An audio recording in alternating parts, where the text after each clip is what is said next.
আসসালামু আলাইকুম, স্বাগত জানাচ্ছি চ্যানেল আই সংবাদে। এখনকার সংবাদ আয়োজন নিয়ে আপনাদের সাথে আছি মেহরুন্নেসা তাহমিনা। বিস্তারিত সংবাদের শুরুতে জানিয়ে দিচ্ছি ফ্রেশ আটা ময়দা সুজি সংবাদ শিরোনামগুলো। বড় জয়ে বাংলাদেশের সাফ অনূর্ধ্ব 20 নারী ফুটবল চ্যাম্পিয়নশিপ শুরু। সাগরিকার হ্যাট্রিকে শ্রীলঙ্কাকে 9-1 গোলে উড়িয়ে দিল লাল সবুজের মেয়েরা। ক্ষমতা নয়, দেশের গণতান্ত্রিক উত্তরণের জন্য পাগল বিএনপি মন্তব্য। বিচার সংস্কার ছাড়া কোনো নির্বাচন হতে দেয়া হবে না বলে এনসিপির ঘোষণা। সন্তান হত্যার বিচার ছাড়া নির্বাচন হলে জুলাই শহীদ স্বজনদের আবারও মাঠে নামার হুঁশিয়ারি। ভারতকে জুলাই হত্যার প্ররোচনাকারী বলে শেখ হাসিনাকে ফেরত পাঠানোর দাবি। এবং পর্বতারোহী হাসান শাকিলের এভারেস্ট জয় বিশ্বব্যাপী প্লাস্টিক দূষণমুক্ত পরিবেশ করার বার্তা, বললেন বিশেষজ্ঞরা। তার এমন অর্জনে অনন্য উচ্চতায় দেশ মন্তব্য।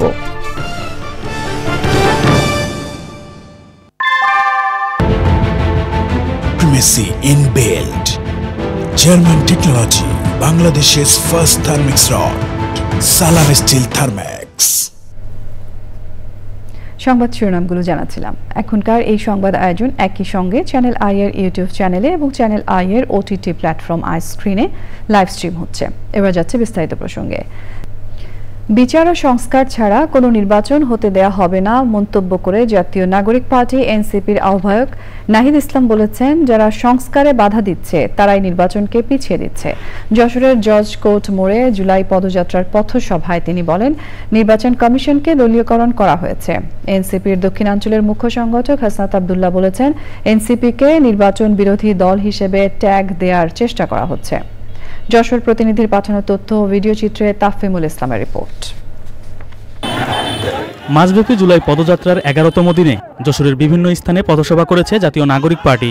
দেশ গড়তে জুলাই পদযাত্রায় সাধারণ মানুষের বেশ সরব উপস্থিতিতে অংশ নেন এনসিপির কেন্দ্রীয় নেতারা। দলের আহ্বায়ক নাহিদ ইসলাম বলেন, যারা দুর্নীতি করবে এনসিপি তাদের বিরুদ্ধেই আন্দোলনে যাবে। বিচার সংস্কার এবং নির্বাচন আমরা চাই। বিচার সংস্কার ছাড়া নির্বাচন বাংলার জনগণ মেনে নেবে না। যারা বিচার সংস্কার ছাড়া নির্বাচনের পরিকল্পনা করে তারাই নির্বাচনকে পিছিয়ে দেওয়ার ষড়যন্ত্রে লিপ্ত। ফলে নির্বাচন ভোটাধিকারের পক্ষে সত্যিকার অর্থে লড়াই করে যাচ্ছে গণ অভ্যুত্থানের নেতৃত্ব, জাতীয় নাগরিক পার্টির নেতৃত্ব। এর আগে সকালে যশোরের জুলাই আন্দোলনে আহত ও শহীদ পরিবারের সাথে মতবিনিময় শেষে বক্তব্য রাখেন দলের দক্ষিণাঞ্চলের মুখ্য সংগঠক হাসনাত আব্দুল্লাহ। নির্বাচন ঠেকানোর জন্য আরো অন্যান্য রাজনৈতিক দল এখন ঐক্যবদ্ধ হচ্ছে। তারা নির্বাচন ঠেকাই দিতে চায় কিভাবে? তারা সংস্কার ঠেকাই দিতে চায়, তারা বিচার ঠেকাই দিতে চায়। বিচার এবং সংস্কার ঠেকানোর মধ্য দিয়ে, জুলাই ঘোষণাপত্র ঠেকানোর মধ্য দিয়ে তারা নির্বাচন পিছিয়ে দেওয়ার চেষ্টা করতেছে। জুলাই গণ অভ্যুত্থানের পর দীর্ঘ সময় পেরিয়ে গেলেও এখনো রাষ্ট্রীয়ভাবে মর্যাদা না পাওয়ায় ক্ষোভ প্রকাশ করেন যশোরের শহীদ পরিবারের সদস্য ও আহত যোদ্ধারা। এটাকে একটা package. Tafimul Islam, channel I. BNP ক্ষমতায় যাওয়ার জন্য নয়, দেশের গণতান্ত্রিক উত্তরণের জন্য পাগল হয়েছে বলে মন্তব্য করেছেন দলটির স্থায়ী কমিটির সদস্য গয়েশ্বর চন্দ্র রায়।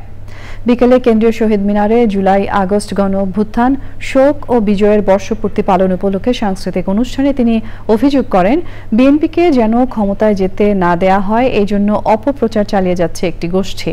বিএনপিকে যারা ক্ষমতায় দেখতে চায় না তাদের সবাই মিলে 300 আসনে প্রার্থী দিয়ে নিজেদের জনপ্রিয়তা যাচাই করার পরামর্শ দেন তিনি। যারা যারা বিএনপি ক্ষমতায় যাওয়াটাকে পছন্দ করতেছেন না তাদেরকে বলবো, আপনারা একটা উপযোগ করেন, পুরো 300 আসনে 300 প্রার্থী দেন। বিএনপি এখন করে 300 আসনে প্রার্থী দেবে, লড়াইটা হয়ে যাক, ফলাফলের পরে আপনারা ধরে নিয়েন কয়েক ভোট পাইলেন, জমা দরকার রাখতে পারবেন কিনা এখন কিন্তু পাবেন। সুতরাং বিএনপি ক্ষমতায় যাওয়ার জন্য পাগল হয়নি, বিএনপি গণতন্ত্র উদ্ধার করার জন্য ভালো করেছে।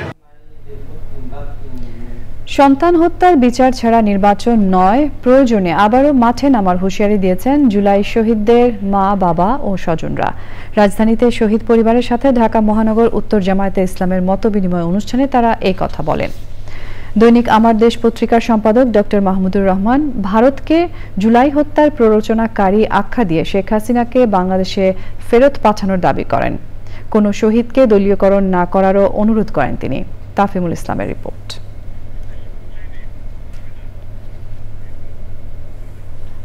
দর্শক, এই মুহূর্তে রিপোর্টটি আমাদের হাতে এসে পৌঁছানো মাত্র দেখানো হবে। যাচ্ছি পরের সংবাদে। ফেনীতে বন্যায় 1.5 লাখের বেশি মানুষ পানিবন্দী হয়ে পড়েছেন। 20টি স্থানে বন্যা নিয়ন্ত্রণ বাঁধ ভেঙে গেছে। দুর্যোগ মোকাবেলায় ব্যাপক প্রস্তুতি নিয়েছে জেলা প্রশাসন। সাদিয়া ওমরের রিপোর্ট। উজানের ঢল আর ভারী বর্ষণে ফেনীতে প্লাবিত হচ্ছে নতুন নতুন এলাকা। বন্ধ অনেক সড়কে যান চলাচল। কিছু এলাকায় বিদ্যুৎ সংযোগ ও মোবাইল নেটওয়ার্ক বিচ্ছিন্ন হয়ে গেছে। আশ্রয় কেন্দ্রে ঠাঁই নিয়েছে দুর্গত পরিবারগুলো। প্রায় আমার কাছে বাগায় টাকার মিলে 8-10 খানি জমি আছে, এখানে বেগানে জ্বালা বইছে, ওইটাও সব গেছে। এখন তো আর জ্বালা বইবার সম্ভব নেই। এখন তো ফ্যামিলি নিয়ে এখন একটা বিষয় হয়েছে, কারণ এখন তো আর আমরা ধার কত মাথা ভরে গেছে। প্রতি বছরই বৃষ্টি হলে আমাদের এই বাড়িতে পানি উঠে, পুরো গ্রামে পানি উঠে। আমাদের সবারই দেখতে পাচ্ছেন কিরকম ভোগান্তিতে পড়ে আছি আমরা ফেনীবাসী কোনো ত্রাণ চাই না, সঠিক একটা বাঁধ নির্মাণ চাই। প্রতি বছর দায়সারা বাঁধ মেরামত ও নদী সংস্কার না করার কারণে এই ভোগান্তি বলে অভিযোগ স্থানীয়দের।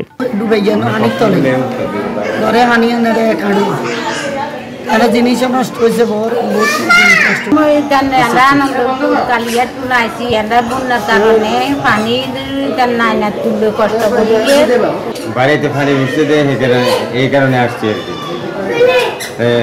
নিজের টুনে খানা আমরা চালাই। বন্যায় ফসলের ব্যাপক ক্ষতি হয়েছে।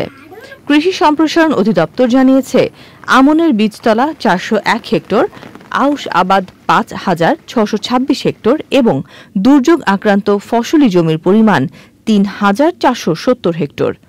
মৎস্য সম্পদ বিভাগ বলছে 5 শতাধিক মাছের ঘের ও পুকুরের মাছ বন্যার পানিতে ভেসে গেছে। Sadia Omar, Channel I. বাংলাদেশি পর্বতারোহী ইকরামুল হাসান শাকিল এভারেস্ট জয় করে শুধু ইতিহাসই সৃষ্টি করেননি, বিশ্বব্যাপী বার্তা দিয়েছেন প্লাস্টিক দূষণমুক্ত পরিবেশ করার। রাজধানীর জাতীয় জাদুঘরে এভারেস্ট শিখরে ওঠার ঐতিহাসিক অভিযানের আলোকচিত্র প্রদর্শনী সাগর হতে শিখরে অনুষ্ঠানে বক্তারা বলেন, শাকিলের এমন অর্জন অনন্য উচ্চতায় নিয়েছে দেশকে। এই অভিযাত্রীর অদম্য সাহস আর ইচ্ছাশক্তি তরুণ প্রজন্মের জন্য অনুকরণীয়। আফরোজা হাসির রিপোর্ট। সাগর হতে শিখর অদম্য সাহস আর ইচ্ছাশক্তির দুঃসাহসিক অভিযাত্রার প্রতিচ্ছবির নাম, যেখানে স্থান পেয়েছে বাংলাদেশ, ভারত এবং নেপালের সমতল ও পাহাড়ি জীবন, হিমালয় পর্বতের নৈসর্গিক প্রকৃতির আলোকচিত্র। জাতীয় জাদুঘরের নলিনীকান্ত ভট্টশালী গ্যালারিতে আলোকচিত্র প্রদর্শনের উদ্বোধনী অনুষ্ঠানে অভিযাত্রীরা শোনান প্লাস্টিক দূষণ রোধের বার্তা নিয়ে এভারেস্ট শিখর আরোহণের দুঃসাহসিক ও রোমাঞ্চকর যাত্রার অভিজ্ঞতা। দুর্গম পথ পেরিয়ে গিয়ে লম্বা সময় রাস্তায় থেকে গিয়ে চূড়ায় উঠে যাওয়া, অভিযানটার গল্পই আজকে এই ছবির মাধ্যমে দেখানোর চেষ্টা করেছি। His success is not only a professional achievement but also a symbol of until between Bangladesh and Nepal. Everest জয়ী এই বাংলাদেশের অদম্য সাহস আর ইচ্ছাশক্তি অসাধ্যকে সাধন করার অনুপ্রেরণা যোগাবে তরুণ প্রজন্মের মাঝে। সে দেখিয়েছে যে বর্জ্য ফেলার চাইতে তুলে নিয়ে তাকে নিয়ন্ত্রণ করা বড় দায়িত্ব, বড় কাজ, সেটা তুলে ধরেছে।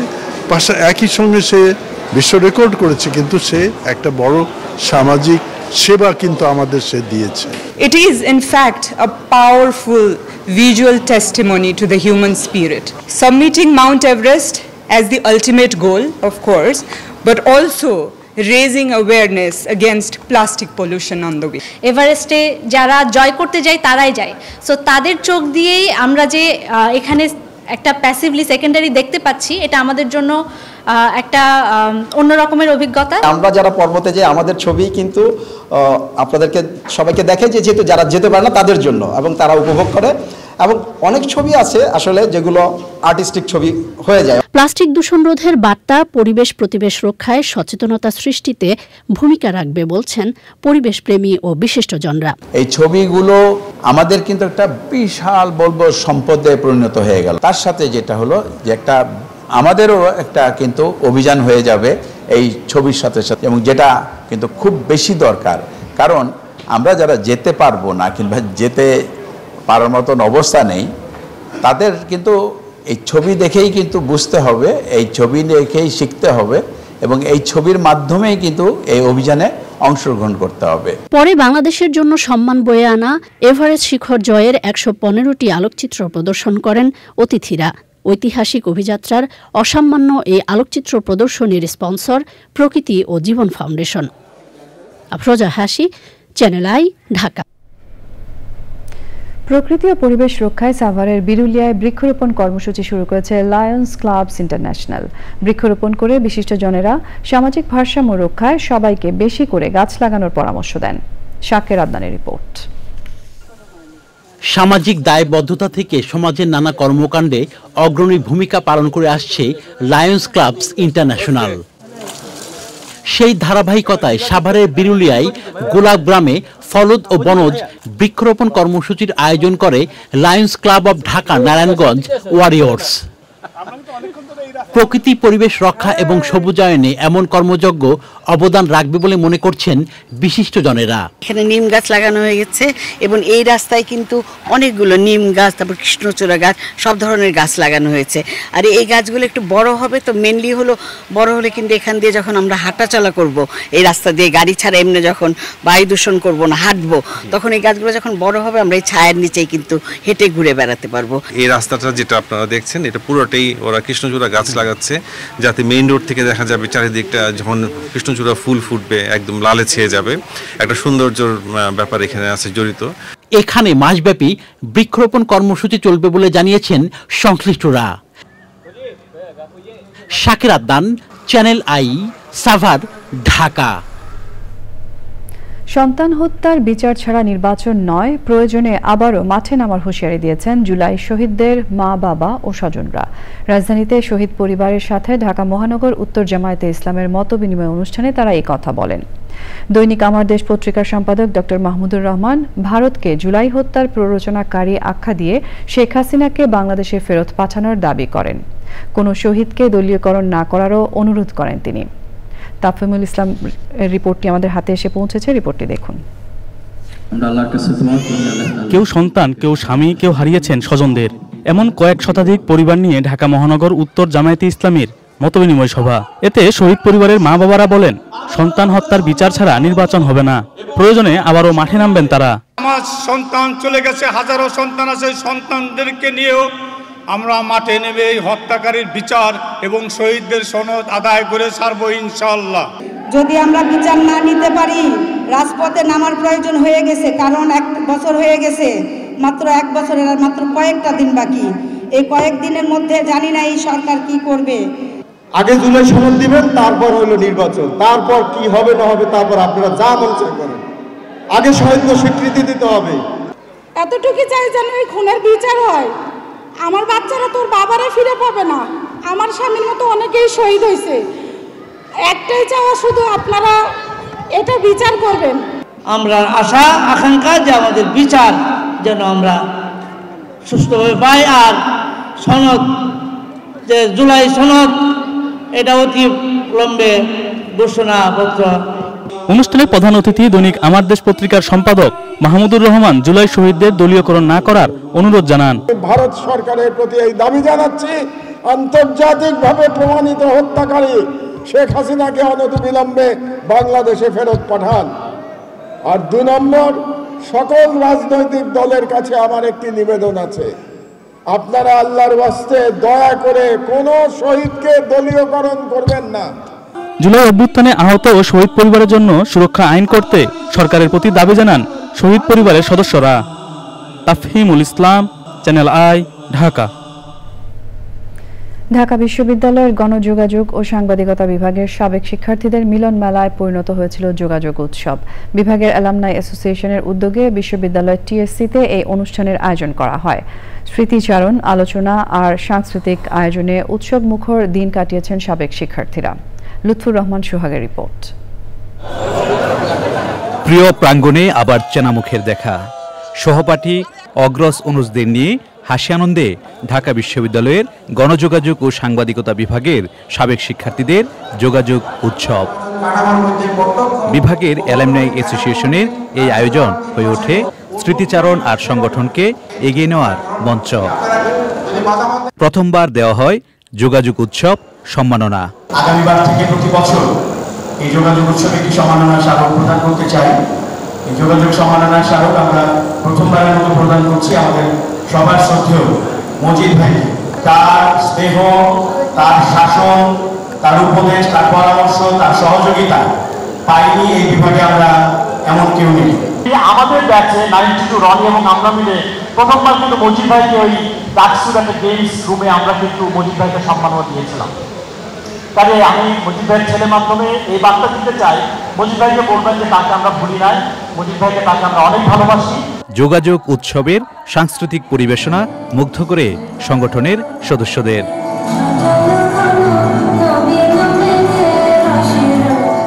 লুৎফুর রহমান সোহাগ, চ্যানেল আই, ঢাকা।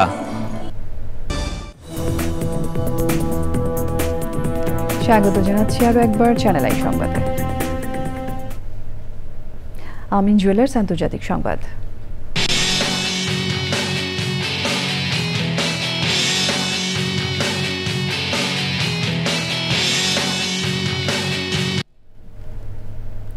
গাজায় ইসরায়েলি হামলায় আরও 82 ফিলিস্তিনি নিহত হয়েছে। যুদ্ধবিরতির আলোচনা চলার মধ্যে বৃহস্পতিবার গাজার অন্তত 100টি স্থানে হামলা চালায় ইসরায়েলি বাহিনী।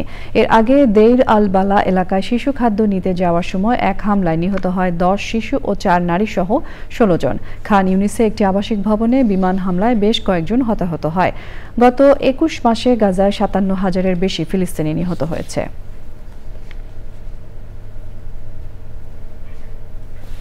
এক্সিম ব্যাংক বাণিজ্য সংবাদ।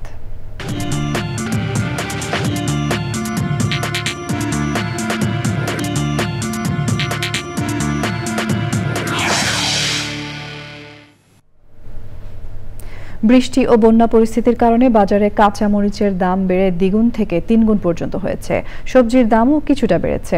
চালের দাম তুলনামূলক বেশি, মোটা চালের দামও 60 টাকার নিচে নেই। তবে পেঁয়াজ, রসুন, আদা ও ডালের দাম স্থিতিশীল। পরাগ আজিমের রিপোর্ট। কয়েকদিনের টানা বৃষ্টি ও কিছু জায়গায় বন্যার কারণে বাজারে সবজির দামে প্রভাব পড়েছে। সবজির দাম বেড়েছে কেজিতে 10 টাকার মতো। পটল 60 টাকা কেজি, ঝিঙ্গা, ধুন্দল, কাঁকরোল এগুলো 60 টাকা কেজি, পেঁপে 40-35। এখন বর্তমানে বাজার হিসাবে বাড়তি, এখন তো কোনো সিজন না। তবে সবচেয়ে বেশি বেড়েছে কাঁচামরিচের দাম, 300 থেকে 320 টাকা কেজি। বৃষ্টির কারণে আমদানি খুব কম। আমরা দেখছি যে এই জায়গাতে মরিচ কিনে জায়গায় খুব আমদানি কম, মরিচ অনেক শর্ট, এজন্য দামটা বেশি। বাজারে ডিম, পেঁয়াজ, রসুন, আদা ও ডাল সহ কিছু নিত্য পণ্যের দামে ক্রেতাদের স্বস্তি আছে। পেঁয়াজ 50 টাকা থেকে 55 টাকা, আদা আপনার 150 টাকা, তারপর রসুন 160 টাকা, মসুরি ডাল 130 টাকা, মোটাটা 110 টাকা। এক মাস যাবত খুবই আমাদের সেল কম। একটা বেশি মনে হয় আর কি, মাছের আর মুরগির দাম একটু বেশি লাগে। ব্রয়লার মুরগির দাম গত সপ্তাহের তুলনায় অল্প বেড়েছে। হ্যাঁ 160-65 এরকম, এখন 70, 5-10 টাকা বাড়ছে হালকা। এবার চালের মৌসুমেও দাম তেমন কমেনি, বরং ঈদের পর থেকে আরো বাড়তি দামে চাল কিনতে হচ্ছে ক্রেতাদের। প্রচুর দাম হচ্ছে, তারপরও সিন্ডিকেটের কারণে আমরা কম দামটা পাইতেছি না। এমনকি মিনিকেটে আমরা বিক্রি করতে আসি 80 থেকে 85 টাকা, 12-28, 62 থেকে 65, মোড়া চাল 60 টাকা। সব চালের দাম আমরা কেজি প্রতি 8 টাকা 10 টাকা করে বাইরে গেছে। চাল বাজারে গেলে দামটা মোটামুটি পর্যাপ্ত পরিমাণ মাল আছে, চালের দাম বেশি। আমি তো মনে করি ছোটো ব্যবসা হিসাবে সরকার যদি বড় বড় মিল মালিকদের প্রতি নজরদারি না রাখে, চালের দাম অব্যাহত এমনি বাড়তে থাকবে দফায় দফায়। চালের দাম কমাতে মিল ও বাজারে নিয়মিত তদারকির পরামর্শ দিয়েছেন ক্রেতারা। পরাগ আজিম, channel I, Dhaka.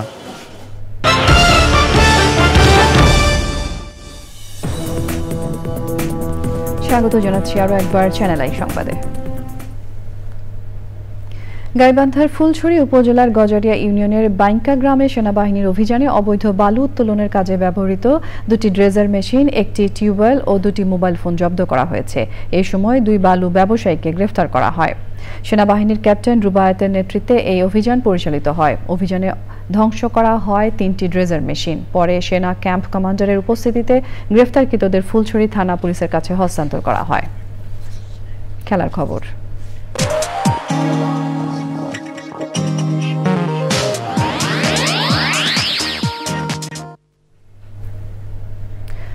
Bangladesh cricket দল যখন শ্রীলঙ্কা সফরে একের পর এক ব্যর্থ হচ্ছে, তখন ক্যারিবিয়ানসে গ্লোবাল সুপার লিগ টি20 টুর্নামেন্টে প্রথম দিনই বাংলাদেশের সাবেক অধিনায়ক সাকিব আল হাসান এবং বাংলাদেশের ফ্র্যাঞ্চাইজি রংপুর রাইডার্স দারুণ সাফল্য দিয়ে শুভ সূচনা করেছে। সংবাদ শেষ করব ফ্রেশ আটা ময়দা সুজি সংবাদ শিরোনামগুলো আরও একবার জানিয়ে দিয়ে। বড় জয়ে বাংলাদেশের সাফ অনূর্ধ্ব 20 নারী ফুটবল চ্যাম্পিয়নশিপ শুরু। সাগরিকার হ্যাট্রিকে শ্রীলঙ্কাকে 9-1 গোলে উড়িয়ে দিল লাল সবুজের মেয়েরা।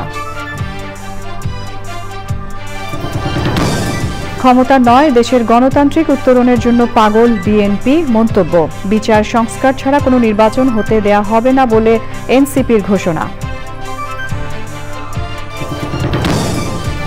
সন্তান হত্যার বিচার ছাড়া নির্বাচন হলে জুলাই শহীদ স্বজনদের আবারও মাঠে নামার হুঁশিয়ারি। ভারতকে জুলাই হত্যার প্ররোচনাকারী বলে শেখ হাসিনাকে ফেরত পাঠানোর দাবি। এবং পর্বতারোহী হাসান শাকিলের এভারেস্ট জয়, বিশ্বব্যাপী প্লাস্টিক দূষণমুক্ত পরিবেশ করার বার্তা, বললেন বিশেষজ্ঞরা।